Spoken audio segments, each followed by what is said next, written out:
Ազգային ժողովը հյուրընկալել է ԵԱՀԿ խորհրդարանական վեհաժողովի դիտորդական առաքելության պատվիրակությանը։ Խորհրդարանի նախագահի տեղակալ Հակոբ Արշակյանի գլխավորած պատվիրակությունը մասնակցել է ԱՊՀ միջխորհրդարանական վեհաժողովի խորհրդի լիագումար նիստերի եւ մշտական հանձնաժողովների աշխատանքներին։ Օրենսդրական բարեփոխումներ տարբեր ոլորտները կանոնակարգող օրենքներում։ Ազգային ժողովի մշտական հանձնաժողովները նիստեր են գումարել։ Քննարկվել են խորհրդարաններում տեղեկատվական եւ հաղորդակցական տեխնոլոգիաների կիրառման հնարավորությունները։ Երկօրյա սեմինար Ազգային ժողովում։ Ազգային ժողովում հյուրընկալվել էր ԵԱՀԿ խորհրդարանական վեհաժողովի դիտորդական առաքելության պատվիրակությունը ղեկավար Եվրոսիմա Պեյովիչի գլխավորությամբ։ Հյուրերը հանդիպել են ազգային ժողովի փոխնախագահ Ռուբեն Ռուբինյանի, ԵԱՀԿ խորհրդարանական վեհաժողովում ազգային ժողովի պատվիրակության ղեկավար Սարգիս Խանդանյանի եւ Հայաստան խմբակցության падգամավորների հետ։ Սարգիս Խանդանյանը կարևորել է ընտրական գործընթացում դիտորդական առաքելության այցը Հայաստան եւ դրա նշանակալի դերը ժողովրդավարության զարգացման ու ամրապնդման հարցում։ Հանձնաժողովի նախագահը խորհրդարանական վեհաժողովի դիտորդական առաքելության պատվիրակությանն է ներկայացրել նախընտրական քարոզարշավի ընթացքում իրականացված աշխատանքները, անդրադարձել նախընտրական հանդիպումներին։ Ընտրական գործընթացում դիտորդական առաքելության դերակատարությունն ընդգծել է նաև վեհաժողովում հայկական պատվիրակության անդամ Լիլիթ Գալստյանը։ Ընդդիմադիր Հայաստան խմբակցության անդամների հետ հանդիպմանը խմբակցության ղեկավար Սեյրան Օհանյանը նշել է, որ միջազգային դիտորդական անաչառ գնահատականը կարևոր է ժողովրդի համար, որ ընտրությունների արդար իրականացման առումով մտավախություններ չլինեն։ Խմբակցության ներկայացուցիչներն անհամաձայնություն են հայտնել կառավարության իրականացրած ներքին եւ արտաքին քաղաքականության առնչությամբ տեսակետներ հայտնել նախընտրական գործընթացների վերաբերյալ։ Անդրադարձ է եղել իրականացվող նախընտրական քարոզարշավին։ Ազգային ժողովի նախագահի տեղակալ Հակոբ Արշակյանի գլխավորած պատվիրակությունը Սանկտ Պետերբուրգում մասնակցել է անկախ պետությունների համագործակցության միջխորհրդարանական վեհաժողովի նիստերի աշխատանքներին։ Միջխորհրդարանական վեհաժողովի խորհրդի նախագահ Վալենտինա Մատվիենկոյի նախագահությամբ կայացել է խորհրդի նիստը։ Ներկայացվել են խորհրդարանական վեհաժողովի դիտորդական առաքելությունների զեկույցները։ Հունիսի 7-ին նշանակված Հայաստանի խորհրդարանական ընտրությունները կանցկացվեն մի շարք միջազգային կազմակերպությունների դիտորդական առաքելությունների ներքո, նշել է ազգային ժողովի նախագահի տեղակալն ու հավելել. Это отражает приверженность нашей страны. Սա արտացոլում է մեր երկրի հավատարմությունն ընտրական գործընթացի թափանցիկության եւ ժողովրդավարական չափանիշների սկզբունքներին։ Ընդգծվել է միջազգային մոնիթորինգի կարևորությունը որպես ընտրական գործընթացի նկատմամբ վստահության ամրապնդման գործոններից մեկը։ Հակոբ Արշակյանի խոսքով վերջերս Հայաստանում էր ԱՊՀ միջխորհրդարանական վեհաժողովի երկարաժամկետ առաքելությունը։ Այս համատեքստում ազգային ժողովի փոխնախագահն ընդգծել է. Регулярное приглашение миссии. Առաքելության պարբերական հրավիրումն արտացոլում է համագործակցության կայուն բնույթը եւ հայկական կողմի շահագրգռվածությունն ընտրությունների անկախ միջազգային գնահատման հարցում։ Հունիսի 4-ից 8-ն ընկած ժամանակահատվածում ԱՊՀ միջխորհրդարանական վեհաժողովի հիմնական պատվիրակության սպասվող այցը Երևան կդառնա միջազգային մոնիթորինգի կարևոր մասը։ Важной частью международного мониторинга. Խորհրդի նիստի ընթացքում անդրադարձ է եղել վեհաժողովի ընթացիկ գործունեությանը, առաջիկա ծրագրերին։ Միջխորհրդարանական վեհաժողովը գումարել է նաև 60-րդ լիագումար նիստը։ Քննարկվել եւ հաստատվել են մի շարք մոդելային իրավական ակտերի նախագծեր։ Լիագումար նիստում ելույթ է ունեցել ազգային ժողովի նախագահի տեղակալ Հակոբ Արշակյանը, անդրադարձել տարածաշրջանային զարգացումներին։ 2025 թվականի օգոստոսի 8-ին ընդունված Վաշինգտոնյան հռչակագիրը նոր փուլ է բացել Հարավային Կովկասում խաղաղության հաստատման եւ տարածաշրջանային համագործակցության զարգացման գործընթացում։ Փաստել է ազգային ժողովի փոխնախագահն ու հավելել. Այսօր արդեն տեսանելի են խաղաղության գործընթացի գործնական արդյունքները։ Սահմանին այլևս չեն զոհվում մարդիկ, ինչը կարևոր հիմք է տարածաշրջանում կայունության, կանխատեսելիության եւ փոխադարձ վստահության ամրապնդման համար։ Ազգային ժողովի նախագահի տեղակալը կարևորել է նաև տրանսպորտային հաղորդակցությունների ապաշրջափակման ուղղությամբ ձեռք բերված պայմանավորվածությունները։ Այս համատեքստում առանձնացրել խաղաղության խաչմերուկ նախաձեռնությունն ու TRIP նախագիծը։ Այս նախաձեռնությունները կոչված են ապահովելու փոխադարձ տնտեսական օգուտներ տարածաշրջանի բոլոր երկրների համար եւ ձևավորելու համագործակցության նոր միջավայր, հիմնված խաղաղության եւ փոխադարձ հարգանքի վրա։ Հակոբ Արշակյանը շնորհակալություն է հայտնել գործընկեր երկրներին, այդ թվում ԱՊՀ անդամ պետություններին նախաձեռնություններին ցուցաբերվող աջակցության համար եւ վերահաստատել Հայաստանի պատրաստակամությունը շարունակելու խաղաղության եւ տարածաշրջանային համագործակցության օրակարգի առաջմղումը։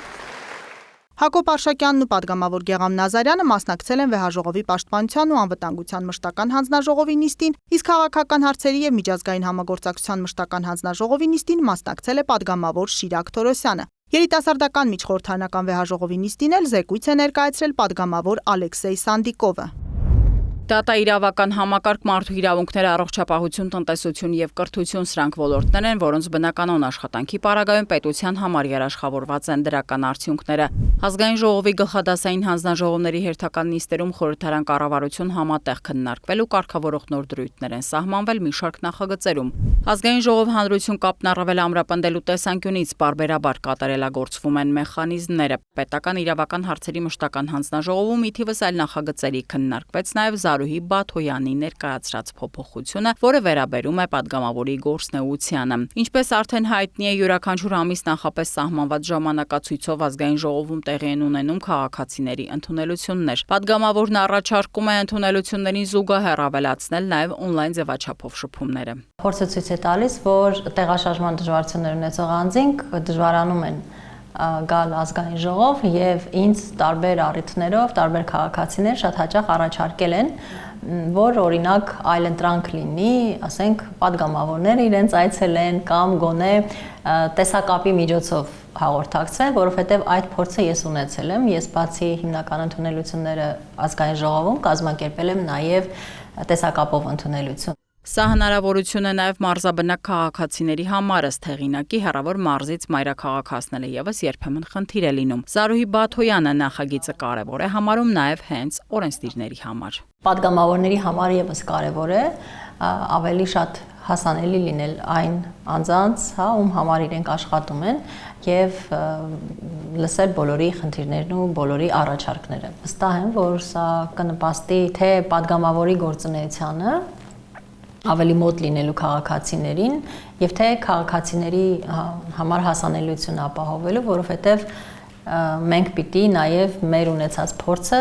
այսպես ինստիտուցիոնալացնենք։ Իսկ թե on-line ձևաչափով շփումը ինչ հավելվածի միջոցով տեղի կունենա, կորոշի падգամավորը, նախապես կսահմանվեն տեսակապով падգամավորի հետ հանդիպմանը գրանցվելու կարգն ու անհրաժեշտ ընթացակարգերը։ Դեղերի մասին օրենքում առաջարկվող փոփոխությունն էլ քննարկվեց առողջապահության հարցերի մշտական հանձնաժողովում։ Նոր կարգավորումների հեղինակը կառավարությունն է, քաղցկեղի բուժման նպատակով ներմուծվող դեղերի համար գրանցում չի պահանջվի բժշկական հաստատությունների կողմից մատուցվող ծառայությունների ժամանակ օգտագործվող միջոցների համար։ Բուժման նպատակով ներմուծվող տեղորայքի մասին է խոսքը հիմնականում եւ իմունոմոդուլյատորների մասին է խոսքը։ Ներմուծող ընկերությունները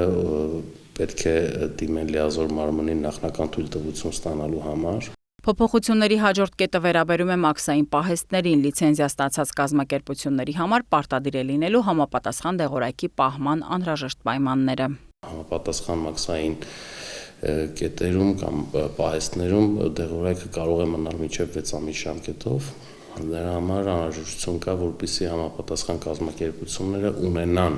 բոլոր պայմանները դեղերի պահպանման համար։ 6 ամիս ժամկետ մոտավորապես տրված է համապատասխան կազմակերպություններին, որպեսզի իրենք կարողանան վերազինվել եւ ունենան պայմաններ։ Թվային տեխնոլոգիաների լայն կիրառման համատեքստում տնտեսական հարցերի մշտական հանձնաժողովում ի թիվս այլ ուղղությունների քննարկվեց էլեկտրոնային ՀԴՄ-ների հարցը։ Նախագիծը խորհրդարան էր բերել գործադիրը, ներկայում էլեկտրոնային ՀԴՄ-ների կիրառությունը խիստ սահմանափակ է, նշում է պետական եկամուտների կոմիտեի նախագահն ու հիշեցնում։ Հաշվի առնելով on-line տիրույթում առ ու վաճառքի օրեցօր աճող ցուցանիշները, անհրաժեշտ է ընդլայնել էլեկտրոնային ՀԴՄ-ների կիրառման ոլորտները։ Կարող է կիրառվել կազմակերպությունների եւ անձեռնարկատերերի կողմից ինտերնետային կայքի կամ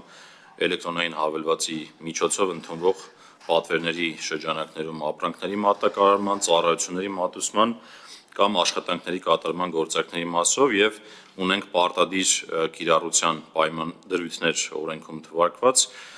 մեկը վերաբերում է էլեկտրոնային հարթակով ուղղելով փոխադրման ծառայություն մատուցողներին, մյուսը ֆիզանձանց կողմից մարդատար տաքսի ավտոմոբիլներով ուղևորափոխադրումներին եւ երրորդը, որը բոլորովին վերջերս է քննարկվել, առողջության համապարփակ ապահովագրությանը զուգահեռ իրականացված ռեֆորմ է։ On-line տիրույթում ՀԴՄ չտրամադրելու դեպքում եւս պետական եկամուտների կոմիտեն միասնականացրել է տնտեսվարողի նկատմամբ կիրառվող պատասխանատվության դրույթները։ Գյուղոլորտ տարածքների համաչափ զարգացում գլխադասային հանձնաժողովի 83-րդ նիստի առանցքում հենց այս հարցերն են։ Ինչպես փաստում է հանձնաժողովի նախագահը, վարչատարածքային օրենքում կատարված փոփոխությունների շրջանակում կամրագրվի 3 նոր խոշորացված համայնք։ Փնջային մոդելից անցում է կատարվել շրջանային մոդելի կիրառմանը։ Նախկինում գոյություն ունեցող շրջաններն ենք վերականգնել, Դրանք Ստեփանավան խոշորացված նոր համայնքները, Գյուլագարակ համայնքն է միացել եւ Լորիբերդը, Գորիս խոշորացված նույն համայնքը կընդգրկի Տաթևը եւ Տեղը, Եղեգնաձորը կընդգրկի Արենին եւ Եղեգիսը։ Պատգամավորի դիտարկմամբ խոշորացման գործընթացը դրական արդյունք է ապահովել համայնքների համար։ Մասնավորապես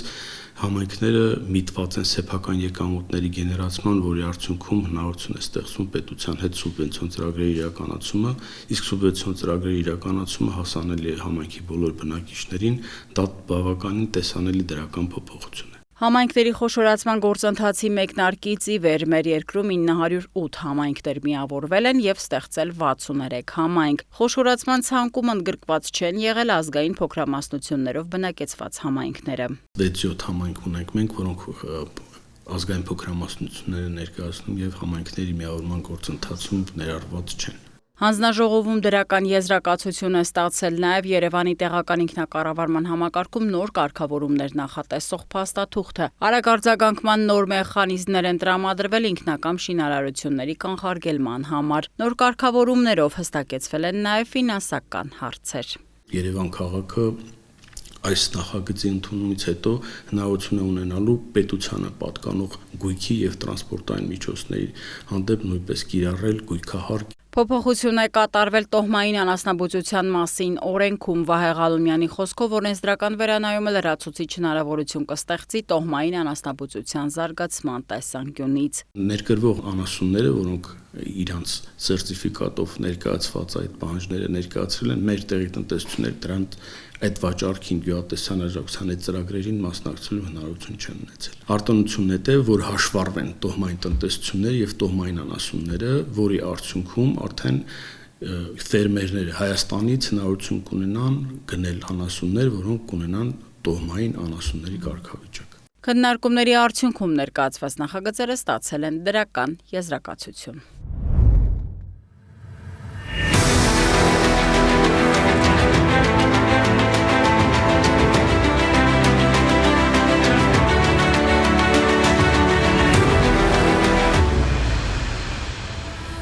Արհեստական բանականությունն արագ փոխում է մեր առօրյան, այն այլևս ոչ թե ապագայի տեխնոլոգիա, այլ ներկայի իրականություն է, որը հնարավորությունների հետ մեկտեղ առաջացնում է նաև բազմաթիվ հարցեր ու մտահոգություններ։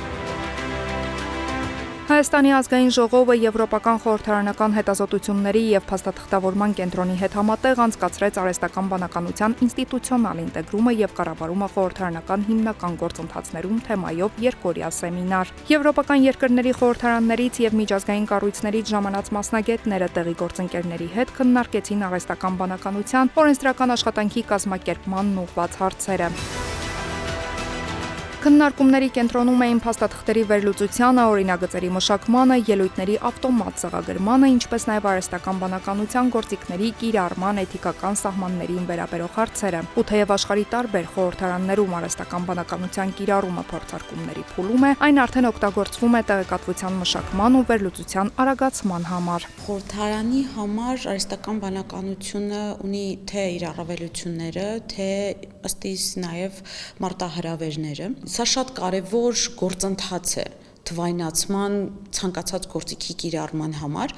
բայց նաև պետք է հաշվի առնել մարդկային վերահսկողության պարտադիր առկայությունը։ Այսինքն արհեստական բանականությունը չի փոխարինում մարդուն։ Արհեստական բանականությունը օժանդակում է խորհրդարանի գործունեությանը, սակայն չի փոխարինում աշխատակազմի գործառույթները։ Միջազգային փորձագետները նշում են, որ արհեստական բանականության կիրառումը պետական կառավարման համակարգերում պահանջում է ոչ միայն տեխնիկական, այլև էթիկական հստակ կանոնների սահմանում, քանի որ այն երբեմն ժամանակի մարտահրավեր է դառնում։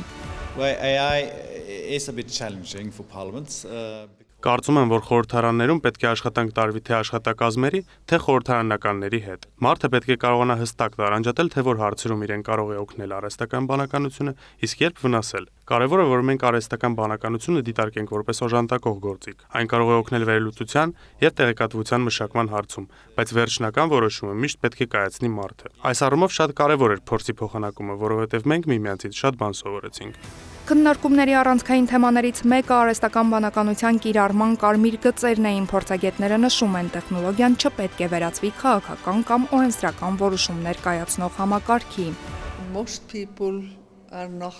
afraid of it. Իմ երկրի մարդիկ հիմնականում փորձարկումներ են կատարում արհեստական բանականության հետ եւ մեծամասնությունը չի վախենում դրանից։ Կա նաեւ մարդկանց զանգված, որ մտածում է, թե արհեստական բանականությունը գրավելու է աշխարհը։ Կարծում եմ, այն կարող է վտանգ ներկայացնել միայն այն դեպքում, եթե դուրս գա որոշակի սահմաններից։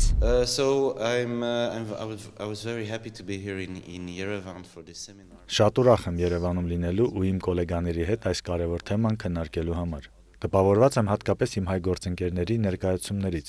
որովհետև իրենք փորձում են արհեստական բանականությունը ծառայեցնել իրենց յուրահատուկ ձևով։ Այս համատեքստում մեծ դեր ունի նաև նրանց ցուցաբերած ճկունությունը, հատկապես որ նոր են սկսում կիրառել արհեստական բանականության գործիքակազմերը։ My experience which I had during those 2 days today Ըստ իս այս երկօրյա սեմինարը հրաշալի հնարավորություն էր փորձի փոխանակման եւ միմյանցից ինչ-որ նոր բան սովորելու համար։ Հայտնի ասացված կա, եթե ուզում ես գնալ արագ, գնա մենակ, եթե ուզում ես գնալ հեռու, գնացեք միասին։ Այս է նաև պատճառը, որ մեր նպատակն է համատեղ ուժերով ուսումնասիրել խորհրդարաններում արհեստական բանականության կիրառման հնարավոր ձևերն ու կիսվել յուրաքանչյուրիս փորձով սովորել միմյանցից։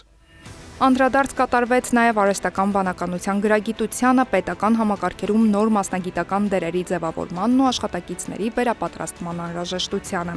Երկօրյա քննարկումների արդյունքում մասնակիցները փորձեցին ձևակերպել այն սկզբունքները, որոնց հիման վրա արհեստական բանականությունը կարող է անվտանգ եւ արդյունավետ կիրառվել խորհրդարանական աշխատանքում։ Իսկ Հայաստանը հյուրընկալելով այս միջազգային քննարկումը փորձեց եւս մեկ անգամ դառնալ տարածաշրջանում թվային խորհրդարանական կառավարման կարևոր հարթակ։ Սեմինարի կազմակերպումը համաֆինանսավորվել էր ՄԱԿ-ի զարգացման ծրագրի Foresight-ի նախաձեռնության կողմից, որը ֆինանսավորվում է Նորվեգիայի, Կանադայի, Շվեդիայի կառավարությունների եւ Հայաստանի Հանրապետության ազգային ժողովի կողմից։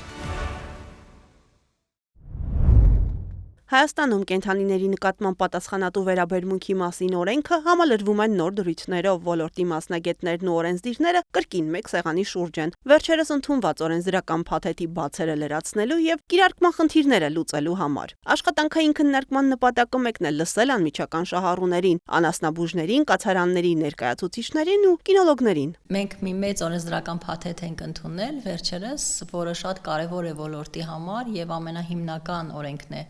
ոլորտը կարգավորող եւ քանի որ բազմաթիվ էին նաեւ առաջարկները, մենք հիմա արդեն նաեւ վերանայում ենք, այսինքն երկրորդ փուլն ենք սկսում աշխատանքների, որովհետեւ ծավալը մեծ էր, իմ գործընկերների արած աշխատանքը շատ կարևոր է, բայց մենք անընդհատ այդ ոլորտի վերաբերյալ առաջարկներ ենք ստանում, նաեւ մտահոգություններ եւ այս նախագծի նպատակն է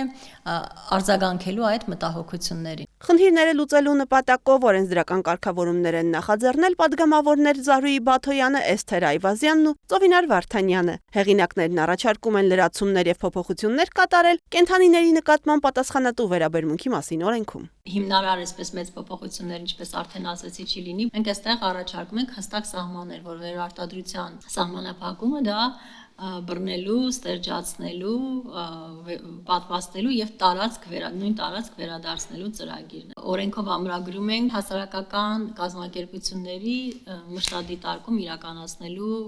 իրավունքը, լիազորությունները։ Կենդանիների մարտերը արգելված են արդեն օրենքով, բայց մենք առաջարկում ենք նաեւ մասնակցությունը արգելել։ Փորձագետները մատնանշում են, օրենքը թղթի վրա կարևոր է, բայց իրական արդյունքի համար անհրաժեշտ են հստակ ենթաօրենսդրական ակտեր։ Առանց դրանց օրենքի լիարժեք կիրարկումն անհնար է։ Մասնագետները ներկայացրել են նաև տարբեր առաջարկներ, մասնավորապես հանրային կրթության, շների գրանցման, շնաբուծարաններին լիցենզիա տրամադրելու, կենդանիների ներմուծումը վերահսկելու առնչությամբ։ Մեր աշխատանքը չի սահմանափակվում նաև օրենքի ընդունմամբ, նույնիսկ այն պարագայում, երբ մենք մեծ փաթեթ ընդունել ենք արդեն օրենքի, մենք պետք է ենթաօրենսդրական ակտեր մշակենք, այդ գործընթացին մասնակցենք, վերահսկողական մեր գործառույթներն իրականացնենք որպես падգամավորներ եւ շարունակենք աջակցել կառավարությանը, տեղական ինքնակառավարման մարմիններին, որովհետեւ հիմնական գործառույթներ, այսինքն օրենքի կյանքի կոչելու աշխատանքը հիմնականում իրենցն է։ Օրենսդրական փաթեթն արդեն շրջանառության մեջ է, նախաձեռնողները հույս ունեն, որ հարցը օրակարգում կմնա մինչև վերջնական լուծումը, անկախ նրանից, թե երբ կընդունվի այն, այս թե հաջորդ գումարման ընթացքում։ Ակնհայտ է մեկ բան, կենդանիների պաշտպանության ոլորտում օրենսդրական աշխատանքները նոր թափ են հավաքում։